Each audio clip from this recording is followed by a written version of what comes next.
This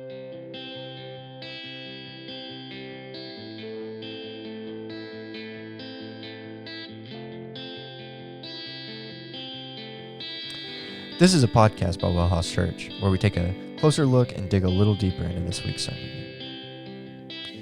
What's going on, Bible nerds? How we doing? What up? So, let's open those Bibles. Let's talk about it. No, I can't do that. Dang it. No, it doesn't work. Not on this one. It combines with... Shoot. Okay, I'll keep... I like the open the Bible thing, though.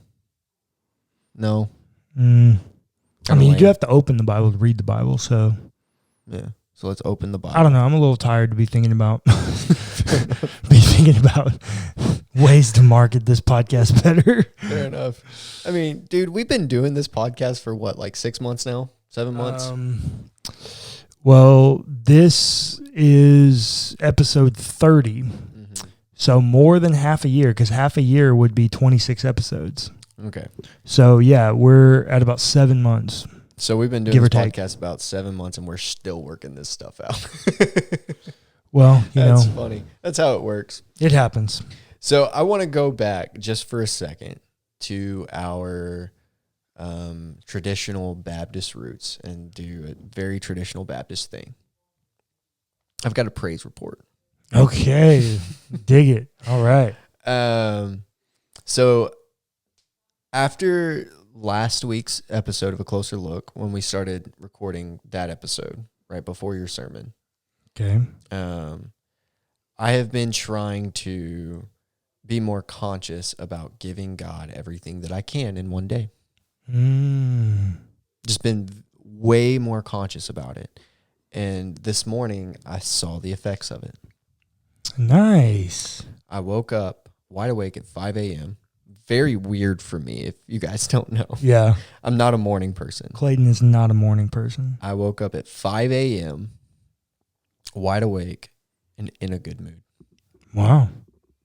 And so I just laid in bed and started praying, and just kind of talked with God for a bit, and started a new devotional plan by N.T. Wright on the Bible app, on the U version. About death and resurrection. Ooh. Yeah, I'm excited about it. So far, it's pretty good. But yeah, man, that's how I started my morning, and then listened to our uncle's podcast for a little bit, because today's episode for you guys was last week. Hadn't come out yet because it wasn't 9 o'clock. So I started listening to old episodes of Advancement, and just gave God literally all that I could today. And I had a really good day. Yeah. I've had hardly any anxiety today. I was focused. I was productive. And I was blessed financially today. That's a long story. I'm not going to tell it, but yeah, just super crazy. Yeah. The way God rewards you for giving him the best that you can. That's it. That's all it is. The best that you can. That's the deal. I think the best way to say it is, if you can find a way to give God the best you have, the best that you can give, he will give you in return the best that he has. Now it's not, that's not a prosperity gospel thing. That doesn't mean that we won't have trials and sufferings and all those things. But by and large, if you give God the best of what you have, he's going to give you the best of what he has. I was literally driving over to the studio today, preparing to record, and just thinking about my day. Yeah. And was brought to tears by the love and grace of God. Yeah, that's awesome, man. Yeah, I just thought that would be a great way to start this episode. Yeah, absolutely. Since it is what we talked about last week, right? So that is good. But this week, continuing on in Hebrews 11, and I know if you're reading through Hebrews 11 with us, you're gonna be like, "Hey, you missed someone." Yeah, we skipped somebody. Yep, that's true. I'm skipping Enoch. It's just because there's just not much there to work with for this story, but for the story series. That's the deal. What the author of Hebrews is doing is says, because he was ascended, that he never died, he must have been a person of faith. Yeah. Even the author of Hebrews, he or she didn't know about Enoch. Well, there's nothing to know. Yeah. I mean, all we're told is that he walked with God. And that he's a part of a lineage, like a genealogy. And then he ascended. That's all we know about Enoch. He has a total of like 5 verses in Genesis. Yeah. Genesis chapter 5. Like that's his entire story. Yeah. Super cool. Yeah. Super cool, like to read the genealogy and those few verses there. But not really applicable for this story series. I don't think. It's not that. It's just that. I mean, I've already told you everything there is to tell you about Enoch. Like, yeah, I mean, but there's no way to fit it into like a restoration story. No, there's just no contrast of morally wrong to righteousness. Correct. Right. Correct. Or to use for Enoch, to use the Hebrew word justice. Right. Yeah. There's no way to find that. Tzedakah. Yep. Yeah.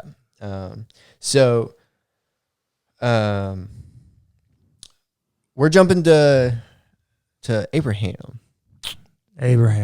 Yeah. And we're going to be with Abraham for a bit. Yeah. Because there's a lot to talk about with Abraham. Abraham's an important guy. Very important guy. Very important guy. And the author of Hebrews chooses 2 stories to detail out Abraham's faithfulness. Interestingly enough, only in one of the stories is Abraham fully faithful. Which I think is the funny part about what's happening here.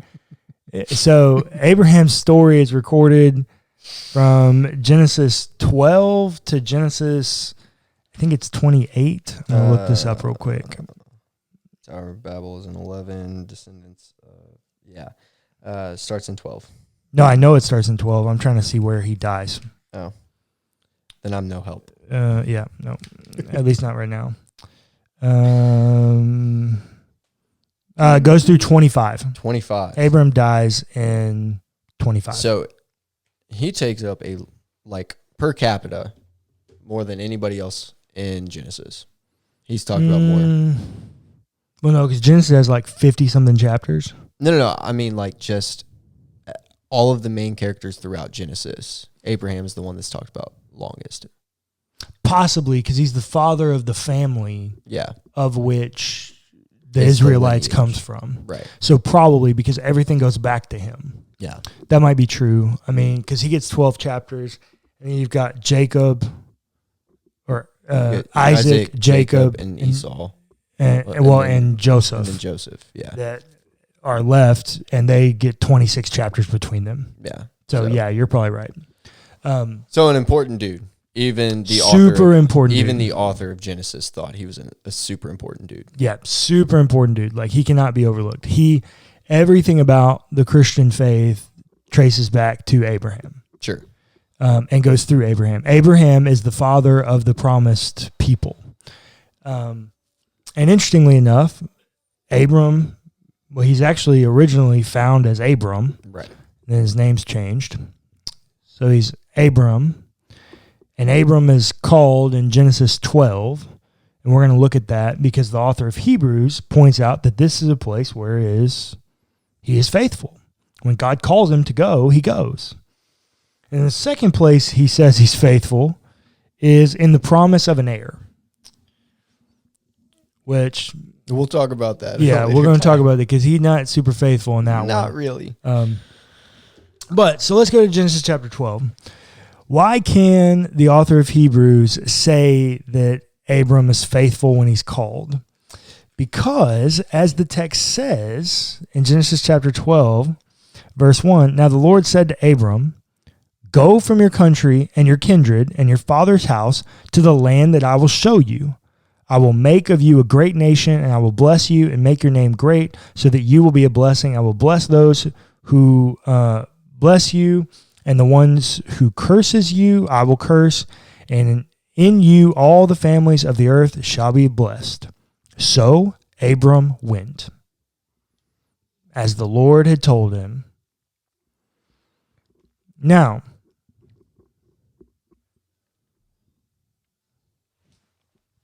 where's he told to go? Nowhere. Yeah, that's exactly the point. He's not really told to go anywhere. He's told To leave and go to the land that God will, in the future, show him. That's an immense amount of faith. Yeah. To just, God Pack up said, and go. I'm going. That's an immense amount of faith. And I do not want to miss that. Yeah. Like a lot of this, I'm telling this story series because I'm trying to reassure people that your decisions don't determine your destiny, and your doubts about faith don't make you somehow not a person of faith, because all of them have moments where they don't have faith. But this is a moment where Abram has immense faith. And it's the beginning of Abram's story. Yeah, the too. very first story we're told of him. And immense, huge amounts of faith. Yep. But yet, as we're going to talk about these next few weeks, he has his faults too. Well, but yes, but at the same point, this is a very interesting thing. So Abram is 75 years old. Yeah. When he's called and told to leave. Okay, so It says that in verse 4. yeah, he's 75 years old, and he's leaving Haran. I've talked about this a few times on several of our different podcasts, but archaeologists are pretty sure they found Haran, and specifically the city of Haran where Abram lived. It's a really advanced place. It had running water. They were building apartment buildings, like not skyscrapers, but multi-story buildings, very advanced. I mean, it had indoor plumbing. Wow. They'd made these trenches through on the hillside to flush out and bring water into the city. Like it was very advanced for what it was. And here God shows up and says, hey, Abram, this cool life you've lived for 75 years here in your father's country with all your kinfolk, You need to leave. it's time to go. Okay. I guess, God. So he up and leaves. Interesting. This is one of the places where, in Jesus, we see Jesus often say, leave everything behind and come and follow me. Abram's kind of told the same thing, but he doesn't actually leave everything behind. No, not totally. He brings Lot with him. Yeah. Which ends up turning into a kind of a thing later. Which we talked about a couple weeks ago. Well, not even that. They end up getting into kind of like a family feud in chapter 13, and they have to separate. They got to split their herds and separate and go to different areas. And that's why Lot ends up at Sodom. And the whole debacle that happens there. Yeah. Yep. The whole thing. So you could argue very shallowly that even in this Abram wasn't totally faithful because he brings Lot, but God doesn't actually say he can't bring anyone. He just says you need to leave. Yeah, and so I'm going to call him faithful. I'm going to call him immensely faithful in this moment. Absolutely. But so that is a promise, or that's a reference in Hebrews 11 that Abram absolutely lives up to. Yep, he's there. He's on par. He's definitely faithful in this moment to leave this luxurious lifestyle that he has. Yeah. And he's also a very wealthy dude. Yeah, because it says Abram took his wife and his brother's son Lot and all of the possessions that they had gathered. So all of the possessions they had gathered. Well, and the persons whom they had acquired. That means they had slaves. They're slaves, yeah. So that's how you know they're really wealthy. Yeah. Because they got slaves. So Abram's a very wealthy guy. Yeah. Now, interesting. Here's the first time that we're told the promise of what's going to come for Abram. Abram is going to become the father of the nation of Israel. Yep. Abram will have a child that is named Isaac. Isaac will have a son named Jacob, whose name is changed to Israel. Abram is the father of this family that turns into a nation. Yep. That is the Israelites, which are now Jews, just Jewish people, ethnically Jewish people. Right here, after his call, we're told the first time of what's going to happen. So, Abram does not have any children at this time. And he's told, this is in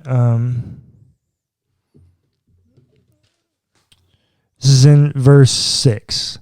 Abram passed through the land to the place at Shechem, to the oak of Moreh.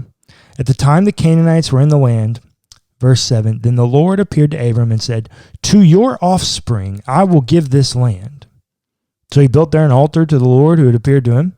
From there he moved on to the hill country on the east of Bethel, and he goes on about his day. But that's the first time that Abram's promised an offspring. Because if God says, I'm going to give your offspring this land, which oddly enough is the cursed land. Yeah. If you go back to Genesis 10, 2 chapters earlier, Noah curses Canaan, who's the father of this land, which is now being told to be the land of restoration for Abram's people. Big circle. Yeah, don't miss the circle about Big what's circle. happening here. That's a huge hyperlink. Yeah, you can't miss that. So he shows up to this land and says, hey, I'm going to give your offspring this land. Well, Abram doesn't have any kids. Yeah. So you shouldn't miss that, okay? Absolutely. So this is the first promise Abram gets that he's going to have a kid. And, oh, by the way, he's 75 years old. Yeah. Super old guy. Yeah, kind of a problem here. Yeah. Not much swimmers left, if any at all. Now, I want to be sympathetic to the man of great faith, Father Abraham. The very next story does not shed Abram in a very good light. No, not really. So, this is verse 10, literally, right after. Now there was a famine in the land, so Abram went down to Egypt to reside there as an alien, for the famine was severe in the land. When he was about to enter Egypt, he said to his wife Sarah, I know well that you are a woman beautiful in appearance. And when the Egyptians see you, they will say, this is his wife. Then they'll kill me, but they will let you live. Say you are my sister, so that it may go well with me because of you, and that my life may be spared on your account. When Abram entered Egypt, the Egyptians saw that the woman was very beautiful.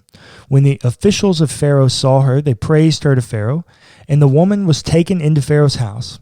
And for her sake, he dealt well with Abram. And he had sheep, oxen, male donkeys, male and female slaves, female donkeys, and camels. So now he's even more rich. Yeah, now he's even more rich. But the Lord afflicted Pharaoh and his house with great plagues because of Sarah, Abram's wife. So Pharaoh called Abram and said, what is this you have done to me? Why did you not tell me that she was your wife? Why did you say she's my sister, so that I took her for my wife? Now then, here is your wife, take her and be gone. And Pharaoh gave his men orders concerning him, and they set him on the way with his wife and all that he had. So, whoa. What does verse 17 say? I've never noticed this before until just now. But the Lord afflicted Pharaoh and his house with great plagues. Oh, yeah. Oh, you're seeing the foreshadowing? Yeah. Yeah. So God has not plagued Egypt just once. No. This happened before. Or at least Pharaoh's house in Egypt. Yeah, right. Yeah. That happened before too, y'all. There are many things written about the foreshadowing that happens right there. Yeah. There are many things written about that. And also, Cullen was reading it as Sarah, but Sarah's name also gets changed. Yeah, later. it's Sarai. It's Sarai. Yeah, currently. But currently in the story, that is. Here's the thing. So Abram was just promised an offspring. Yeah. And yet, he gets into a situation where he's got to decide, do I save my own skin or do I trust God? And oh, by the way, in order for me to save my own skin, I've got to pimp my wife out. Yeah. That's a very crude way of saying it, but even Pharaoh says in verse 19, why did you say she's my sister so that I took her for my wife? Took is a past tense word. Mm-hmm. Meaning he had slept with her. I think that's what's intended to be read here. Yeah. Abram handed his wife over to be, God only knows what happened to her in Pharaoh's court, just to save his own skin, because apparently she's very beautiful and he's 75 years old. Yeah. I think it's safe to say that Abram wavered in his faith a little bit. Like, he was just promised a kid. Yep. And when he gets into a little bit of trouble, he doesn't say, well, God promised me. He says, wait, let me con my way out of this. Let me lie here. Because, by the way, as much as some people say, Sarah's not actually his sister. He just lied. Yeah, let me get a little bit practical here for a moment. Maybe this is where you're going. I don't know.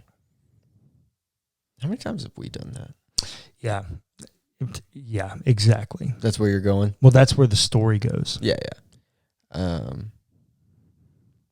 How many times have we as Christians known and been promised grace, been promised restoration, been promised a second coming of Jesus, and still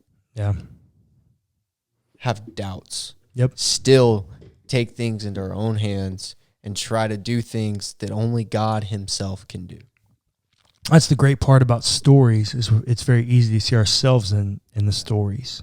We are Abram. Absolutely. Every one of us do exactly what Abram did. Exactly. Now,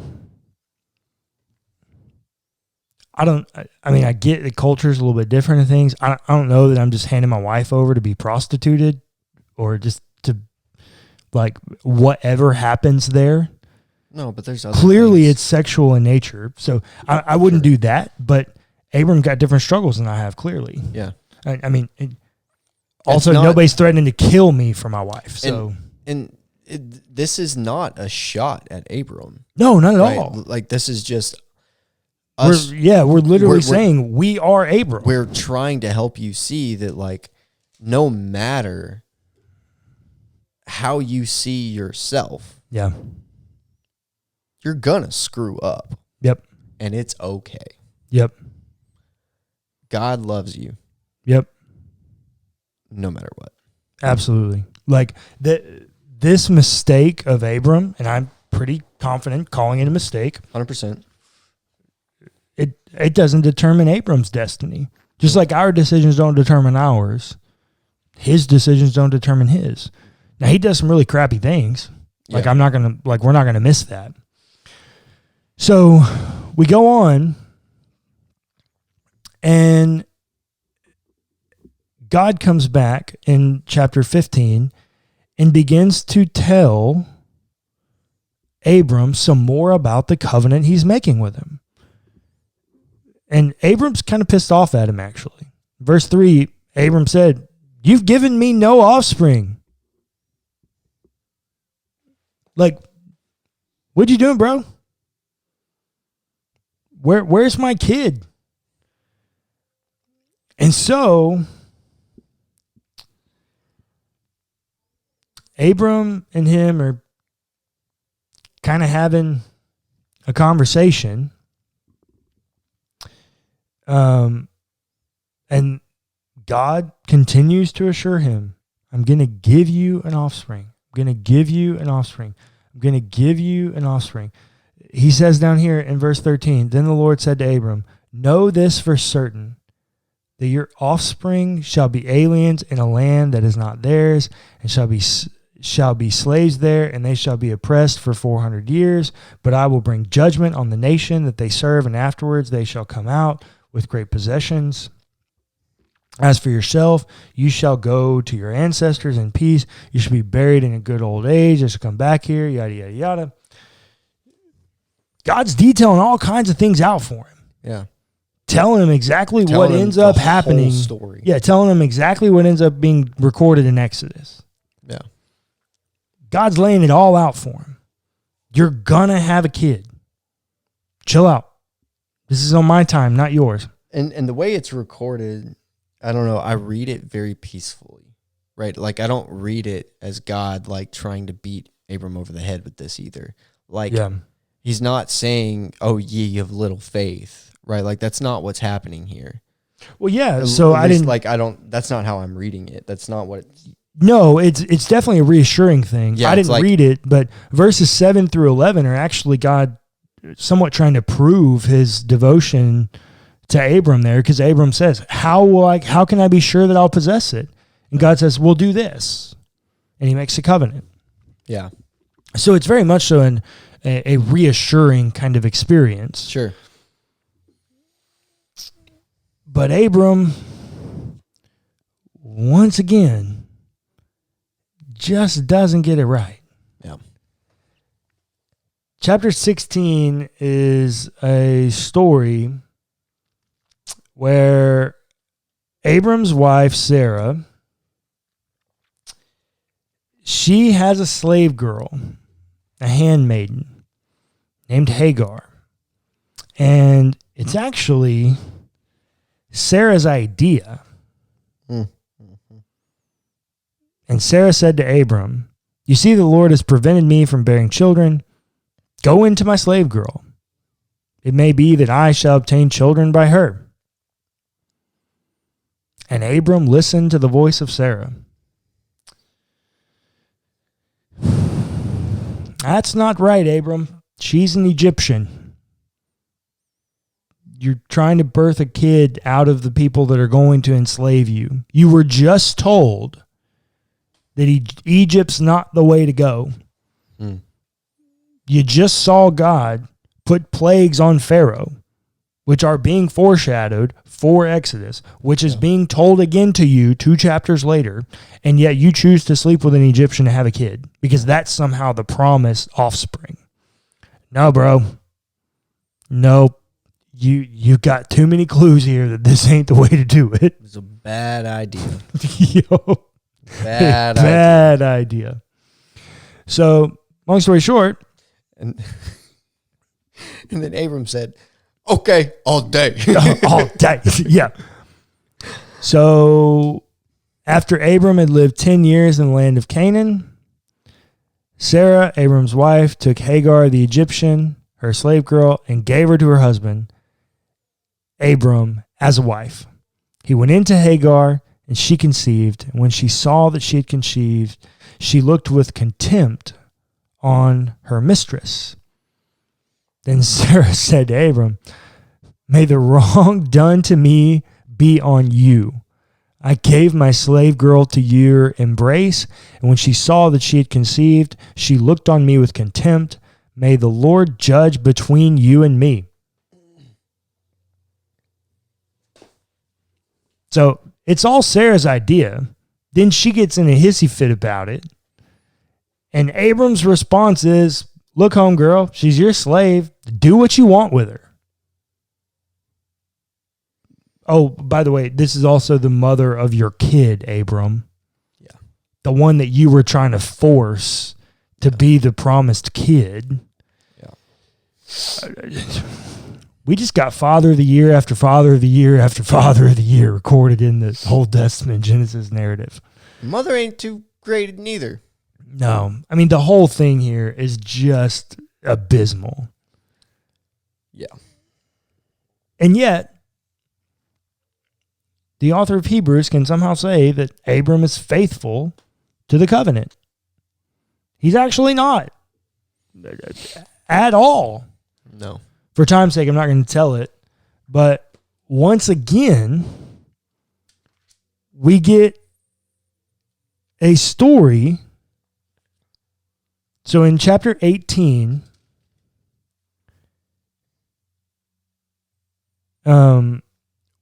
Abraham and Sarah, their names have been changed now, are promised a kid. They're once again promised a kid. And then we take an intermission from their story to get the Genesis 19 issue with Lot.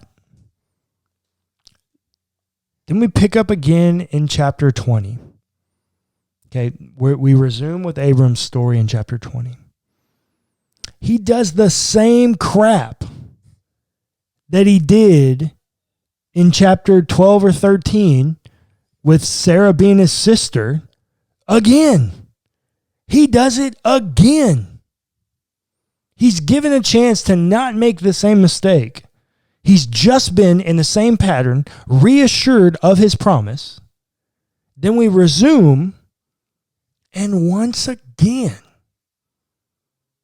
he tells her, say you're my sister. Say you're my sister. Well, exactly what's said is in verse 2, Abraham said of his wife Sarah, she is my sister. And King Abimelech. I don't know how to pronounce some of these words. Yada, yada, yada. Sent and took Sarah. And that word there, took, is important. Yeah. Now, one of these, it does say, I think it's this one. Yeah, it's this one. Then God said to him in the dream, this is to Abimelech. In verse 2,